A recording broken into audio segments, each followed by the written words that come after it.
Hello everyone, welcome you all to Net Pharma. आज हम बात करने वाले हैं about dissolution test. So dissolution testing होता क्या है? ये एक तरह का एक ऑफिशियल टेस्ट है। हमने पिछली वीडियो में डिसइंटीग्रेशन टेस्टिंग के बारे में पढ़ा था, लेकिन अब हम पढ़ने वाले हैं अबाउट द डिसोल्यूशन टेस्टिंग। तो डिसोल्यूशन टेस्टिंग क्या होती है? ये एक तरह का ऑफिशियल टेस्ट है। ऑफिशियल टेस्ट का मतलब होता है जितनी भी IP, BP, USP या EP हैं उसमें ये मैंशनड है। नेक्स्टली अगर हम बात करें कि डिसोल्यूशन है क्या, उसको हम परफॉर्म क्यों करते हैं?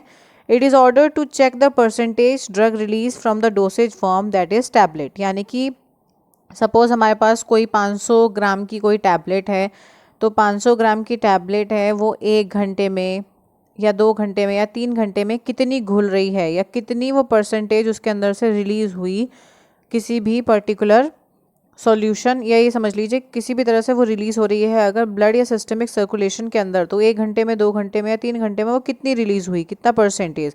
सपोज़ अगर वो 100 ग्राम रिलीज़ हो रही है 1 घंटे के अंदर, ठीक है, 100 ग्राम रिलीज़ हुई वो 1 घंटे के अंदर, यानी कि वो 20% रिलीज़ हो रही है 1 घंटे में। तो ये पता करने के लिए हम मेनली डिसोल्यूशन टेस्ट करते हैं। नेक्स्टली अगर आप इसके बारे में बात करो कि डिसोल्यूशन टेस्टिंग का मेन मोटिव क्या है। So tablet breaks down into small particles which offers a greater surface area to the dissolving media. यानी कि जो भी टैबलेट होगी वो टूटेगी स्मॉल पार्टिकल्स में, जिससे उसका सरफेस एरिया बढ़ेगा और उसी से ही वो डिजॉल्व होगी किसी भी मीडियम के अंदर। ठीक है। Disintegration test does not give assurance that particles will release drug in solution at an appropriate rate. देखिए, जो हमने डिसइंटीग्रेशन टेस्ट किया था वो एप्रोप्रिएट नहीं है, क्योंकि हमें उससे कोई इस पर एश्योरेंस नहीं मिलती है कि कितने टाइम में कोई भी ड्रग डिसॉल्व हो रही है। उससे हमें पता चलता है कि कितने टाइम में कोई भी ड्रग जो है वो डिसइंटीग्रेट हुई है। तो अगर हमें पता करना है कि कोई भी कितने टाइम में डिसॉल्व हो रही है, तो उसके लिए एक पर्टिकुलर स्पेसिफिकेशंस मेंशन्ड की हुई है किसी भी टैबलेट प्रोडक्ट के लिए।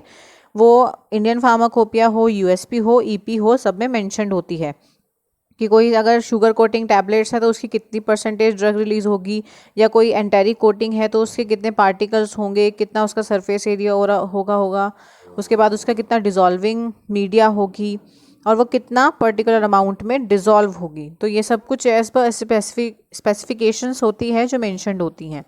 नेक्स्ट अगर आप बात करो डिसोल्यूशन टेस्टिंग के बारे में, तो उसमें एक टैबलेट होती है। टैबलेट डिसइंटीग्रेशन होगी तो ग्रैन्यूल्स में कन्वर्ट होगी, ग्रैन्यूल्स का डिसइंटीग्रेशन होगा तो वो स्मॉल पार्टिकल्स में कन्वर्ट होगा। ठीक है। नेक्स्टली जितना ज़्यादा टैबलेट्स डिसइंटीग्रेट होगी और स्मॉल पार्टिकल्स में कन्वर्ट होगी, उसका ग्रेट डिसोल्यूशन होगा, क्योंकि उसका सरफेस एरिया बढ़ जाएगा। ग्रेट डिसोल्यूशन होने से सरफेस एरिया बढ़ेगा और उसका बेस्ट डिसोल्यूशन होगा, यानी वो सॉल्यूशन में कन्वर्ट बहुत जल्दी हो जाएगी, कम टाइम में हो जाएगी। देखिए, आप यहाँ पे देख सकते हो कि एक टैबलेट्स हमारे पास हैं, उसका डिसइंटीग्रेशन हुआ है और वो थोड़े छोटे पार्टिकल्स में यानी ग्रैन्यूल्स में कन्वर्ट हुई।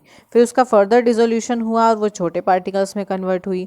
फिर उसका पर्टिकुलर एब्जॉर्प्शन होगा। तो किसी भी टैबलेट को अगर एब्जॉर्प्शन के थ्रू जाना है या उसको डिज़ोल्व होना है, तो उसको पहले छोटे पार्टिकल्स में टूटना होगा, फिर फर्दर स्मॉल पार्टिकल्स में कन्वर्ट होना होगा और तभी उसका एब्जॉर्प्शन होगा। यानी डिसइंटीग्रेशन से लेकर डिसोल्यूशन तक का जब वो एक सफ़र पूरा करेगी, तभी उसका क्या होगा, एब्जॉर्प्शन होगा और वो ड्रग कहाँ पहुँचेगी, ब्लड में या बॉडी में। ठीक है। Disintegrate, dissolution, absorption, then into blood and body. Dissolution is the process in which a substance forms a solution. यानी डिसोल्यूशन जो है वो एक ऐसा प्रोसेस है जिसके अंदर कोई भी सब्सटेंस घुलकर एक सॉल्यूशन बनाता है। जब कोई भी सब्सटेंस घुलने के बाद एक सॉल्यूशन बनाएगा उसको हम बोलेंगे डिसोल्यूशन। और ये हम क्या करते हैं, इसमें मेजर करते हैं कितने एक्सटेंट यानी कितनी लिमिट में, किस पर्टिकुलर टाइम पे सॉल्यूशन फॉर्म हुआ किसी भी डोसेज फॉर्म का, चाहे वो टैबलेट हो, कैप्सूल हो, ऑइंटमेंट हो।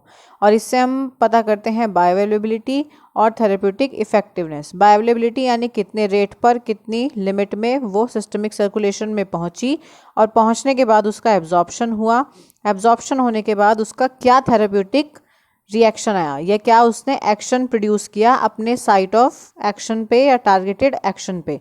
उस पर्टिकुलर इफेक्ट को बोलते हैं हम थेरेप्यूटिक इफेक्ट। तो उसको पता करने के लिए किसी भी टैबलेट का disintegration, then dissolution and then absorption होना इम्पॉर्टेंट है।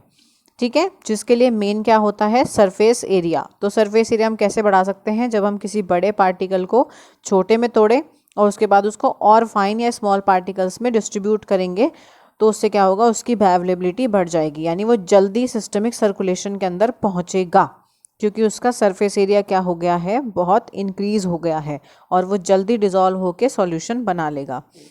ठीक है, तो बायोअवेलेबिलिटी बढ़ाने के लिए ही, यानी कितने अमाउंट में वो बॉडी में, टिश्यूज़ में, फ्लूइड्स में या फिर ब्लड में पहुंच रहा है।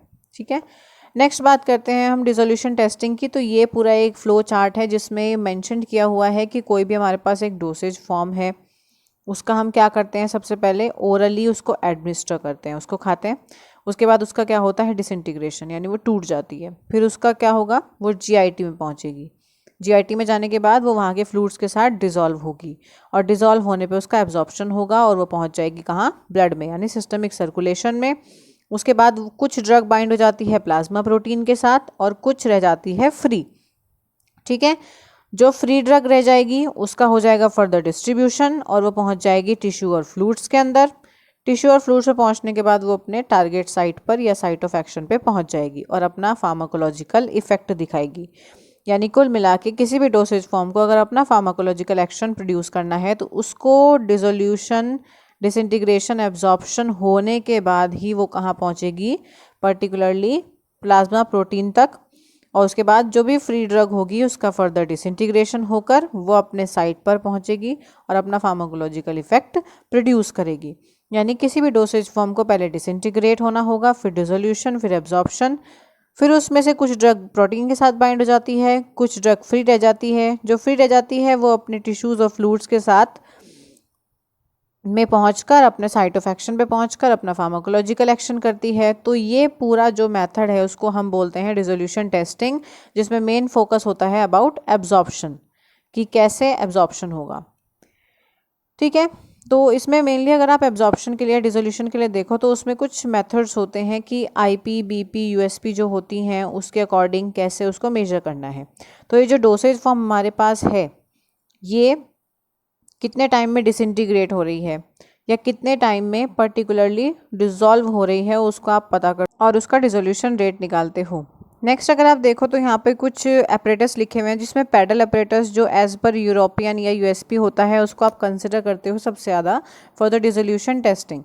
इसमें आईपी, यूएसपी, पीपी और ईपी के अकॉर्डिंग सारे एपरेटस दिखाए हुए हैं। Indian pharmacopoeia, United State pharmacopoeia, British pharmacopoeia and European pharmacopoeia. तो इसमें ये कुछ टाइप्स होते हैं एपरेटस के, जिसमें मेंशन यहाँ पे किए हुए हैं type 1, type 2, type 3, type 4, type 5, 6 और 7। तो ये कुछ एपरेटसेस होते हैं जो मेनली कंसिडर किए जाते हैं कि कैसे टाइप का आपको एपरेटर यूज़ करना है, जिसमें हम मेनली फोकस करते हैं about USP, United State Pharmacopoeia के अकॉर्डिंग जो एपरेटस मेंशन किए हुए हैं, जिसमें आईपी में आता है पेडल एपरेटस, ठीक है, टाइप 1 में, और टाइप 2 में आता है बास्केट एपरेटस। ये मेनली कंसिडर किए जाते हैं बास्केट और पेडल। नेक्स्टली अगर आप यूएसपी के अकॉर्डिंग देखो तो उसमें क्या क्या होते हैं, सी आप इसमें देख सकते हो कि जो फ्लो थ्रू सेल जो है ये दोनों में इसमें कॉमन है, ब्रिटिश फार्माकोपिया में भी, यूरोपियन फार्माकोपिया में भी। लेकिन अगर आप बास्केट ऑपरेटर्स की बात करो तो यूएसपी में बास्केट ऑपरेटर्स, पेडल ऑपरेटर्स ये कॉमन है। नेक्स्ट बास्केट ऑपरेटर्स टाइप 1 के लिए यूएसपी, बीपी और ईपी तीनों में कॉमन है। ठीक है, ऐसे ही यूएसपी, बीपी और ईपी में पेडल ऑपरेटर्स कॉमन है टाइप 2 के लिए, और टाइप 3 के लिए यहाँ पे रेसिप्रोकेटिंग सिलेंडर यूज़ किया गया है। ठीक है, जबकि ब्रिटिश और यूरोपियन में वो टाइप 3 के लिए यूज़ किया गया है फ्लो थ्रू सेल, और यहाँ पे टाइप 4 के लिए यूज़ किया गया है फ्लो थ्रू सेल। फिर paddle over disk, rotating cylinder, reciprocating disk, ये टाइप 5, 6, 7 मेंशन किए हुए हैं एज पर यूएसपी। तो मेनली हम यहाँ पे दो ही तरह की बात करते हैं, बास्केट ऑपरेटर्स और पैडल ऑपरेटर्स, जो मेनली यूज़ किए जाते हैं मोस्ट कॉमनली। और बास्केट और पैडल ऑपरेटर्स का मैं आपको फ़ोटोज़ भी मेंशन करूँगी अभी, पर्टिकुलर डायग्राम की वो होते कहते कैसे हैं दिखने में। तो यहाँ पे हम मेनली फोकस कर रहे हैं अबाउट टाइप 1, टाइप 2, बास्केट और पैडल। ये कुछ डिसोल्यूशन ऑपरेटर्स हैं कि किस टाइप का ऑपरेटस किस तरह के ड्रग प्रोडक्ट के लिए यूज़ किया जाता है। जैसे आप यहाँ पे देख सकते हो ऑपरेटस, ये हो गए कुछ ड्रग प्रोडक्ट्स हो गए, यहाँ पे ऑपरेटस के नाम लिखे हुए हैं। तो एपरेटस 1 जो है वो रोटेटिंग बास्केट होती है और जो यूज़ की जाती है टैबलेट्स के लिए। ऐसे ही एपरेटस 2 जो होता है वो मेनली पैडल होता है, ठीक है। तो जो टैबलेट्स वाला होता है इसमें आप कैप्सूल्स, ऑइंटमेंट्स और भी यूज़ कर सकते हो। टाइप 2 हो गया पैडल्स के लिए, जिसमें tablet, capsule, modified drug products और सस्पेंशंस के लिए यूज़ किए जाते हैं। इसमें पूछ भी लेते हैं क्वेश्चन कि एपरेटस 2 किसके लिए यूज़ होता है, रोटेटिंग बास्केट कैप्सूल्स के लिए यूज़ होते हैं या नहीं, ये क्वेश्चंस पूछे जाते हैं। नेक्स्ट अगर आप बात करो तो एपरेटस नंबर 3 की अगर आप बात करते हो तो ये होता है रेसिप्रोकेटिंग सिलेंडर, जो मेनली यूज़ होता है for the extended drug release products. ये एक्सटेंडेड रिलीज ड्रग प्रोडक्ट्स जो लंबे टाइम के लिए रिलीज होते हैं उनके लिए रेसिप्रोकेटिंग सिलेंडर यूज़ किया जाता है। नेक्स्टली जो एपरेटस नंबर 4 होता है वो यूज़ होता है फ्लो सेल, जिसका नाम होता है फ्लो सेल, और उसको यूज़ करते हैं ड्रग प्रोडक्ट्स कंटेनिंग लो वाटर सॉल्युबल ड्रग प्रोडक्ट्स। ऐसे ही टाइप 5, 6 और 7 ट्रांसडर्मल ड्रग पैचेस के लिए यूज़ होते हैं।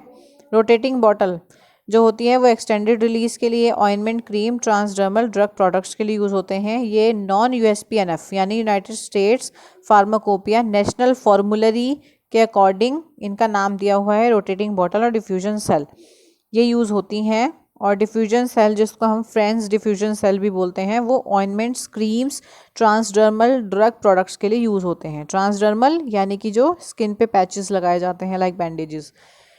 So this is about the dissolution apparatus. ये कुछ दिखने में ऐसे होते हैं, आप देख सकते हो ये पूरा का पूरा अपरेटस है जो डिसोल्यूशन के लिए होता है, ठीक है। इसमें जो ये होती हैं ये बास्केट्स होती हैं और जो ऊपर से स्प्रिंग टाइप्स डले हुए हैं इनके अंदर, ये होते हैं पर्टिकुलर आपके पेडल्स। तो ये मूवमेंट करता है ऊपर नीचे, अप एंड डाउन मूवमेंट होता है। जब आपको कोई भी रिजोल्यूशन टेस्ट परफॉर्म करना है तो ये पेडल्स नीचे आ जाते हैं, और जब ये परफॉर्म नहीं होना होता है तो ये ऊपर चला जाता है और बास्केट को फ्री कर देता है, ठीक है। ये जो बास्केट नीचे लगी हुई है, या आप ही समझ लीजिए जो पूरा का पूरा नीचे वाटर बाथ बना हुआ है, इसमें कुछ ये 3 मीटर्स दिए होते हैं आरपीएम के लिए, टेम्परेचर के लिए, और फर्दर कोई भी अगर आपको मूवमेंट या प्रेशर करवानी है, कोई भी एडजस्टमेंट, ये पैडल्स इस तरह से इसके अंदर डिप होते हैं और ये मूवमेंट करते हैं, ठीक है। इसमें एक टेम्परेचर मेंटेनेंस रहती है, क्योंकि 37 डिग्री सेल्सियस पे जब हमारी बॉडी में कोई भी ड्रग जाएगी तो वो उस पर मेंटेन्ड होनी चाहिए कि कितने टेम्परेचर पे वो घुलेगी। तो उसके लिए ये वाटर बाथ होती है जिसके अंदर ये बास्केट्स होती हैं, उसमें 37 डिग्री सेल्सियस टेम्परेचर मेंटेन्ड रहता है और उसी में ही ये पर्टिकुलर पैडल मूव करते हैं, और वाटर बाथ में जो टेम्परेचर मेंटेन होगा उसी पे ही टैबलेट डिसइंटीग्रेट या डिसॉल्व होती है, ठीक है। फर्दर अगर आप यहाँ पर देख सकते हो तो ये और डिस्टिंग्विश किया हुआ है कि एक बास्केट शाफ्ट होता है, ठीक है। ये एक तरह की सैम्पलिंग पेयर होती है, सैम्पलिंग पोर, मतलब आप इसमें से एक सैम्पलिंग विड्रॉ कर सकते हो। सपोज 1 घंटे बाद आपको चेक करना है कि कितना डिजॉल्व हुआ, तो यहाँ से आपने पिपेट से बाहर निकाला और उसको आपने यूवी पे चेक कर लिया। ये वेसल्स होती है, बास्केट होती है, ठीक है। ये मेनली किसके लिए होती है वो आपको अभी हम फर्दर आगे मेंशन करा देंगे। ये आपका पेडल है, तो ये पेडल ऐसे ही होता है जैसे नाव में होता है पेडल, उसको घुमाते रहते हैं हम, तो ऐसे ही पेडल होता है यहाँ पे। ये टैबलेट आपको मेंशन की हुई है डिसोल्यूशन के लिए। आइसोथर्मल बाथ जिसमें टेम्परेचर मेंटेन किया गया है 37 डिग्री सेल्सियस पे। ये आरपीएम पर्टिकुलर 60 आरपीएम यानी 60 राउंड्स पर मिनट, ठीक है। 60 राउंड्स पर मिनट पर रोटेशन होती रहती है इसकी। ये नए टाइप का डिसोल्यूशन एपरेटस दिखाया हुआ है जिसमें अप एंड डाउन मूवमेंट होती है। जैसे ही आप कोई भी फ्लूइड बास्केट्स में फिल कर दोगे, उस मूवमेंट के थ्रू वो पेडल्स नीचे आ जाते हैं और अपना मूवमेंट स्टार्ट करते हैं। यहाँ पे बास्केट के अंदर पेडल्स चले जाएंगे, और जैसे ही पेडल्स मूवमेंट करते हैं तो ये क्या करते हैं, पर्टिकुलर मूवमेंट कराते हैं और टैबलेट को डिज़ोल्व करवाते हैं, शेकिंग का काम करते हैं ये। तो ये जो कुछ स्विचेस दिए हुए हैं इनसे ये तो हो गए पैडल्स। जो ऊपर स्विच दिए हुए थे वो आरपीएम, प्रेशर, टेम्परेचर मेंटेन करने के लिए होते हैं। तो ये होता है नए टाइप का, ये एक एपरेटस है, ये मोटर्स लगे होते हैं कुछ ना कुछ। और ये देखिए आप देख सकते हो बास्केट और पैडल। जो फर्स्ट नंबर है इसको बोलते हैं बास्केट, और सेकंड जो होती है वो होती है पैडल। बास्केट तब यूज़ की जाती है जब कोई भी फ्लोटिंग टैबलेट आपको डिज़ोल्व करवानी है। आप देख सकते हैं यहाँ पे ये जो है ये हो गई आपकी बास्केट, ठीक है। एक तरह की टोकरी बनी हुई है। तो ये कब यूज़ की जाती है, जब कोई भी फ्लोटिंग टैबलेट हो, यानी कि ऐसी फ्लोटिंग टैबलेट्स जो तैरती हों। तो अगर आप उसको ऐसे ही पर्टिकुलर उसमें वेसल में छोड़ दोगे तो वो क्या होगा, ऊपर आ जाएगी और ऊपर फ्लोट करती रहेगी, वो इजीली पर्टिकुलर डिज़ोल्व नहीं होगी। तो उसको डिज़ोल्व करवाने के लिए यहाँ पर ये बास्केट यूज़ की जाती है। इसके अंदर आप देख सकते हो टैबलेट रख देते हैं और वो धीरे धीरे डिज़ोल्व होती रहती है। इसका ये फ़ायदा है कि वो फ्लोट नहीं होती है, वो तैरती नहीं है पानी के ऊपर, वो इस बास्केट में ही रहेगी और वहीं की वहीं डिज़ोल्व होती रहेगी। तो ये बास्केट्स तब यूज़ की जाती हैं जब हमें किसी भी वेसल्स के अंदर कोई फ्लोटिंग टैबलेट डालनी हो और उसका हमें डिसोल्यूशन चेक करना हो। तो इस टैबलेट में से जो भी पर्टिकुलर निकलेगा वो इस वेसल्स के अंदर जाएगा और वहीं से आप सैंपल विड्रॉ कर सकते हो। ये नीचे हो गई आपकी वाटर बाथ जिस पे आप 37 डिग्री सेल्सियस मेंटेन रखते हो, वाटर बाथ। ठीक है, तो इस तरह का जो होता है इसको आप बास्केट बोलते हो। और बास्केट पर्टिकुलरली किसके लिए होता है, फ्लोटिंग टैबलेट्स के लिए जो तैरती हैं, उन्हीं के लिए मेनली बास्केट्स यूज़ की जाती हैं। वेयर एज पेडल्स जो यूज़ किए जाते हैं वो नॉर्मली टैबलेट्स के लिए यूज़ किए जाते हैं। तो ये जो आपने देख रहे हो यहाँ पे, ये था आपका बास्केट अपरेटस। सी यूएसपी अपरेटस के अकॉर्डिंग अगर आप यहाँ पे देख सकते हो तो कौन कौन से टाइप्स लिखे हुए हैं, उनकी स्पीड लिखी हुई है और कौन सी डोसेज फॉर्म के लिए कितनी स्पीड, रोटेटिंग स्पीड चाहिए वो यहाँ पर मेंशन्ड की हुई है। ठीक है, तो ये हो गई। देखिए आप देख सकते हो टाइप 1 के लिए 50 से 120 आरपीएम, 25 से 50 RPM type 2, 6 to 35 RPM type 3, type 4 के लिए कोई भी आरपीएम यहाँ पे मेंशन नहीं है। ठीक है, टाइप 1 के लिए conventional tablets, chewable tablets, type 2 के लिए डिसइंटीग्रेटिंग टैबलेट्स। नेक्स्ट अगर आप डिसोल्यूशन टेस्टिंग की बात करते हो तो USP dissolution apparatus number 1 that is basket method. तो single tablet is placed in a small wire mesh basket attached to the bottom of the shaft connected to a variable speed motor. एक particular की wire mesh basket होती है, जो अभी हमने पीछे check करा उसमें एक टोकरी टाइप बनी हुई थी, तो उस तरह की एक वायर मैश बास्केट होती है। इस टाइप से जो टोकरी पीछे बनी हुई थी उसमें क्या होते हैं, स्मॉल वायर्स लगे होते हैं और एक शाफ्ट ऊपर से जो ये आपने दिखाया है। ठीक है, तो उसके अंदर आप क्या करते हो, टैबलेट डाल देते हो और उसको वेसल में पुट कर देते हो। तो एक पर्टिकुलर मोटर की हेल्प से मूवमेंट करती रहती है और जितनी भी टैबलेट, जो भी टैबलेट को डिज़ोल्व होना होगा वो इसी के अंदर वेसल में डिज़ोल्व होती रहती है। ठीक है, the basket is immersed in a dissolution medium. See dissolution medium यानी 1 लीटर हमें कोई भी मीडियम रखना है। अगर आपको इंटेस्टाइन में घुलवाना है तो उसके लिए आप बफर पीएच रखोगे, फॉस्फेट बफर पीएच। ठीक है, और अगर आपको पर्टिकुलर स्टमक में घुलवाना है तो आप एचसीएल पीएच, जैसा भी पर्टिकुलर मोनोग्राफ में मेंशन किया गया है उसी के अकॉर्डिंग आपको डिसोल्यूशन मीडिया रखना है। जो फ्लास्क है जो वो सिलेंड्रिकल होगी, हेमिस्फेरिकल बॉटम होगा उसका, यानी नीचे से गोल जैसे टेस्ट ट्यूब्स होती है उसी का बड़ा फॉर्म। ठीक है, जो फ्लास्क में टेम्परेचर होगा वो मेंटेन किया जाएगा 37 ± 0.5 डिग्री सेल्सियस। कांस्टेंट टेम्परेचर रहना है 37 का, 38 नहीं होना चाहिए, मतलब 37 ± 5, यानी कि हो सकता है 32 डिग्री सेल्सियस भी चल जाएगा या फिर 42 डिग्री सेल्सियस भी चल सकता है। तो ±5 डिग्री सेल्सियस जो है वो चल जाएगा, लेकिन उससे ज़्यादा नहीं होना चाहिए। अदरवाइज़ क्या होगा, जल्दी जो पर्टिकुलर डिसोल्यूशन होगा वो किसकी वजह से माना जाएगा, क्योंकि आपने टेम्परेचर इंक्रीज किया था। The motor is adjusted to turn at the specified speed and sample of the fluid are withdrawn at intervals to determine the amount of drug in solution. यानी कि मोटर को एक पर्टिकुलर स्पीड पे आप adjust कर दोगे, उसके बाद आप क्या करोगे, जितनी भी टाइम लिमिट के अकॉर्डिंग आपको सैंपल विड्रॉ करवाना है ना, निकालना है। सपोज 1 घंटे बाद आपको चेक करनी है तो आप पिपेट के थ्रू उसमें से एक सैम्पलिंग निकाल लोगे, उसको टेस्ट ट्यूब में रखोगे और आप उसको यूवी पे चेक कर लोगे कि कितनी उसकी कॉन्सेंट्रेशन आई है। तो वो एक पर्टिकुलर टाइम इंटरवल के बाद ही आप क्या करोगे, उस ड्रग का या उस सॉल्यूशन का आप सैम्पलिंग निकालोगे। सी आप यहाँ पे 2 टाइप्स के देख सकते हो, रोटेटिंग बास्केट और पेडल। क्या डिफ्रेंशिएटिंग है इसमें, तो वेसल जो होती है made of borosilicate glass, semi hemispherical bottom होता है, कैपेसिटी 1000 ml यानी 1 लीटर की होती है। जो शाफ्ट होता है वो स्टेनलेस स्टील का बना होता है। ठीक है, और 100 आरपीएम पे वो स्मूथली रोटेट करता है और इसकी स्पीड जो होती है वो रेगुलेटेड स्पीड होती है।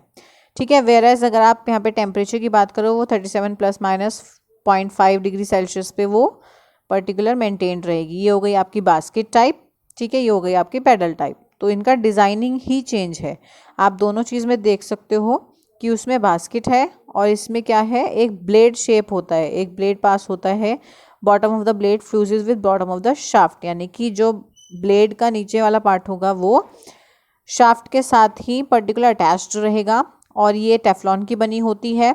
इसमें भी टेम्परेचर ±0.5 डिग्री सेल्सियस मेंटेन रहता है। और ये किसके लिए होती है, ये फ्लोटिंग टैबलेट्स के लिए यूज़, प्रिवेंट टैबलेट और कैप्सूल फ्रॉम फ्लोटिंग। ये क्या करती है कि टैबलेट को प्रिवेंट रखती है ताकि वो फ्लोट ना हो, फ्लोट भी नहीं होने देती है और साथ साथ उसको प्रिवेंट करती है। ये तो मेनली होती है फ्लोटिंग डोसेज फॉर्म्स के लिए ही और वो फ्लोट नहीं होने देती। नेक्स्ट जो होता है वो होता है आपका पेडल मेथड, जो सेकेंड अपरेटस लिखा हुआ है इसमें, it is same as apparatus 1 except the basket is replaced by a paddle. तो जैसे पेडल होता है, जैसे साइकिल के पेडल्स होते हैं, उसी तरह से क्या होता है, एक पेडल फॉर्म्ड होती है और the dosage form is allowed to sink to the bottom of the flask before stirring, यानी स्टिर होने से पहले जो भी डोसेज फॉर्म है उसको नीचे की तरफ डूब जाना है पहले वेसल में, तभी पेडल मूव करेगा। For dissolution test USP specifies the dissolution test medium and volume. ठीक है, जितने भी आरपीएम पे कितनी लिमिट आपको रखनी है, कितना कौन से टाइप का अपरेटस आपको यूज़ करना है, कौन सा मीडियम यूज़ करना है, वो सब कुछ एज़ पर यूएसपी होगा, यूनाइटेड स्टेट फार्माकोपिया के अकॉर्डिंग होगा। ठीक है, द टेस्ट और tolerance is expressed as a percentage of the label amount of drug dissolve in the time limit, यानी कि जो भी हमें पर्टिकुलरली टॉलरेंस निकालनी है या जो भी अमाउंट में हमें ड्रग की कॉन्सेंट्रेशन निकालनी है वो परसेंटेज में निकालनी है, क्योंकि डिसोल्यूशन मैंने स्टार्टिंग में बताया था it is a percentage drug released, यानी कि कितने परसेंट में, ये नहीं कि हमें अमाउंट निकालनी है, कॉन्सेंट्रेशन से आप पर्टिकुलर परसेंटेज निकाल सकते हो, तो कितने पर्टिकुलर परसेंटेज पे ड्रग रिलीज हुई। ठीक है, एक पर्टिकुलर मीडियम में, एक पर्टिकुलर एपरेटस में और कितने आरपीएम पे। ठीक है, जो भी लिमिट है, जो भी ऐसे परफॉर्म होना है वो एज़ पर यूएसपी होगा, क्योंकि हम यहाँ पे पेडल मेथड यूज़ कर रहे हैं एज़ पर यूएसपी। नाउ यहाँ पे कुछ डिसोल्यूशन टेस्टिंग के लिए एक पर्टिकुलर एक्सेप्टेंस क्राइटेरिया दिया हुआ है, मतलब कि अगर ये सब चीज़ें फुलफ़िल हो जाती हैं तो आप कहोगे कि आपकी जो भी टैबलेट का बैच है वो पूरा जस्टिफाइड है। टोटल अमाउंट में आपको 24 टैबलेट तो लेनी ही लेनी होती हैं। ठीक है, जिसमें से आप क्या करते हो कि कुछ स्टेजेस जस्टिफाई करते हो कि हम पहले स्टेज में, जैसे डिसइंटीग्रेशन में था कि हम पहले 6 टैबलेट्स लेंगे, ऐसे ही सेम आप यहाँ पे 6 टैबलेट्स लोगे, उसकी डिसोल्यूशन टेस्टिंग करोगे, तो जितनी भी आपकी यूनिट है, ठीक है, जो भी आपका यूनिट आया है, each unit is less than D. D क्या लिखा हुआ है यहाँ पे, it is the amount of dissolved active ingredient specified in the individual monograph expressed as percentage of the labelled content, यानी कि वो एक्टिव इंग्रेडिएंट जो डिज़ोल्व हो चुका है, ठीक है, और उस पर्टिकुलर एक्टिव इंग्रेडिएंट की एक कोई ना कोई परसेंटेज लेबल की गई होगी उस पर्टिकुलर मोनोग्राफ के अंदर। ठीक है, तो उस परसेंटेज जो भी वहाँ पे लेबल की हुई है plus 5% of the labelled content, उसी का 5%, यानी एक तो हो गया डी, यानी कि जो पर्टिकुलर हमने परसेंटेज उसमें मोनोग्राफ में दी होगी, प्लस 5% उसी पर्टिकुलर कंटेंट का, तो उसको प्लस करके उससे कम नहीं आनी चाहिए इन 6 पर्टिकुलर टैबलेट्स का जो भी डिसोल्यूशन आएगा। Each unit is less than D plus 5%, तो ये होता है इसका एक्सेप्टेंस क्राइटेरिया फॉर स्टेज 1।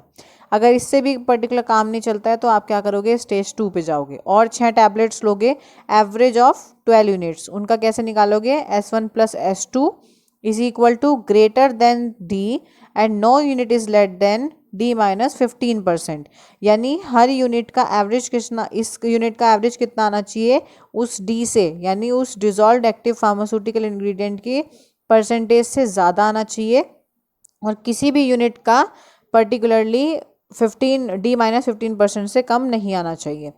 फिर अगर इससे भी काम नहीं चलता है तो आप क्या करोगे, S3 यानी स्टेज नंबर 3 लोगे, जिसमें आप बची हुई 12 टैबलेट्स को क्या करोगे, साथ में लोगे और उनका एवरेज निकालोगे S1 plus S2 plus S3, जिसका इक्वल आना चाहिए, इक्वल या ग्रेटर देन डी, यानी इस particular percentage of label content से ज़्यादा आना चाहिए, 2 यूनिट्स का D-15% से कम नहीं आना चाहिए, या D-25% तो बिल्कुल कम नहीं आना चाहिए। तो ये होते हैं कुछ acceptance criteria. Thank you for watching the video. Do like, share and subscribe my channel net pharma. Thank you.